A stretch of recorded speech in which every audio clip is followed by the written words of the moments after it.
તો ફ્રેન્ડ્સ, આજે આપણે એક એવું એનર્જી ડ્રિંક બનાવવાના છીએ જે હેલ્ધી તો છે જ, પણ આજે આપણે આ ડ્રિંકમાં એવા ઇન્ગ્રીડિયન્ટ્સ એડ કરીશું જેનાથી તે વધારે હેલ્ધી અને એકદમ ટેસ્ટી બનશે.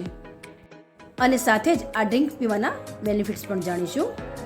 તો ફ્રેન્ડ્સ, આખી રેસીપી સ્કીપ કર્યા વગર જરૂરથી જોજો. અને જો તમે મારી ચેનલમાં નવા છો અને હજુ સુધી મારી ચેનલને સબસ્ક્રાઈબ નથી કરી તો જરૂરથી કરી દેજો. તો ફ્રેન્ડ્સ, આજે આપણે એક એવું ડ્રિંક બનાવવાના છીએ જે પીવાથી આપણે ઘણા બધા ફાયદા થાય છે. અને હેવી એક્સરસાઇઝ કર્યા પછી આ એક ગ્લાસ જ્યુસ પીવાથી એકદમ એનર્જી ફીલ થાય છે. આગળ પણ આપણે એના ફાયદાઓ જાણીશું. તો પહેલાં આપણે જ્યુસ બનાવવાનું ચાલુ કરીએ. જ્યુસ બનાવવા માટે મેં 2 ટામેટાં લઈ લીધા છે. ટામેટાં આપણે એકદમ લાલ જ લેવાના છે. અને 2 મોટી ચમચી જેટલી ખાંડ લઈ લીધી છે. અને એક નાનો ટુકડો આદુનો, 2 થી 3 જેટલા ફુદીનાના પાન અને એક અડધું લીંબુ લઈ લીધું છે. તો પહેલાં આપણે ટામેટાને મોટા પીસમાં કટ કરી લઈશું.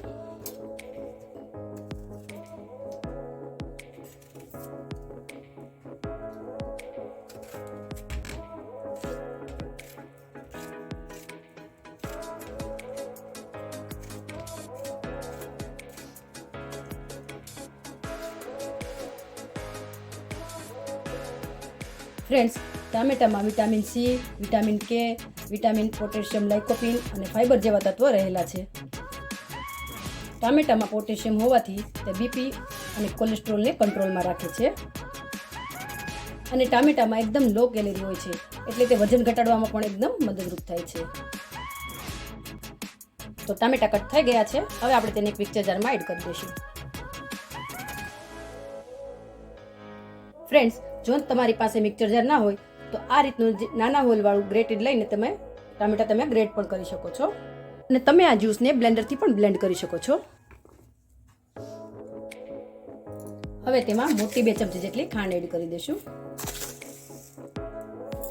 ખાંડ તમારા ટેસ્ટ મુજબ તમે વધારે કે ઓછી કરી શકો છો. ત્યાર પછી તેમાં ફુદીનાના પાન અને આદુ પણ એડ કરી દઈશું. ત્યાર પછી તેમાં 1.5 ટીસ્પૂન જેટલો મરી પાવડર એડ કરીશું. ફ્રેન્ડ્સ, આ જ્યુસમાં મરી પાવડર એડ કરીને પીવાથી પેટની ઘણી બધી પ્રોબ્લેમ દૂર થાય છે. ત્યાર પછી તેમાં થોડું પાણી એડ કરીશું.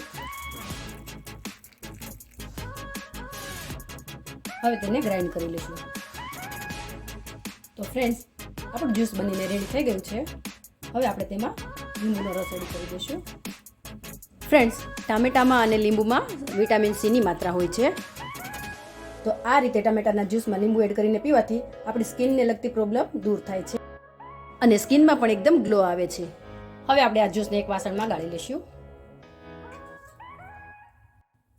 ફ્રેન્ડ્સ, ટામેટામાં ફાઇબરની માત્રા હોવાથી તે પેટની પ્રોબ્લેમ તો દૂર કરે જ છે, પણ જો આ જ્યુસ રોજ એક ગ્લાસ પીવામાં આવે ને તો આપણી રોગ પ્રતિકારક શક્તિ પણ વધારે છે. ફ્રેન્ડ્સ, શિયાળાની સિઝન હોવાથી એકદમ લાલ અને પાકા ટામેટા ઇઝીલી મળી જાય છે. તો આ રીતે એનર્જી ડ્રિંક બનાવીને રોજે એક ગ્લાસ જરૂરથી પીવું જોઈએ. તો તમે પણ આ ડ્રિંક એકવાર જરૂરથી બનાવજો અને મને ફીડબેક આપવાનું ભૂલતા નહીં. અને ફ્રેન્ડ્સ, જો તમને મારી રેસિપીઓ ગમતી હોય તો મારા વિડીયોને લાઇક કરજો અને ફ્રેન્ડ્સ ગ્રુપમાં શેર જરૂરથી કરજો. અને તમે મારા વિડીયો કયા શહેરથી જોઈ રહ્યા છો તે મને જરૂરથી જણાવજો. તો ફ્રેન્ડ્સ, હવે આ જ્યુસમાં 1 ટીસ્પૂન જેટલો સંચળ પાવડર એડ કરીશું અને 1/2 ટીસ્પૂન સાદું મીઠું એડ કરીશું. હવે આપણે એકદમ સારી રીતે મિક્સ કરી લઈશું. ફ્રેન્ડ્સ, આપણે આ જ્યુસમાં 1 કપ પાણી એડ કરેલું છે. તમે પાણી એડ કર્યા વગર એકલા ટમેટાથી પણ જ્યુસ બનાવી શકો છો. આપણે આમાં એડ કરેલી કોઈ પણ વસ્તુ તમે તમારા ટેસ્ટ મુજબ વધારે કે ઓછી કરી શકો છો. તો આપણું જ્યુસ બનીને રેડી થઈ ગયું છે. હવે આપણે તેને સર્વિંગ ગ્લાસમાં લઈ લઈશું.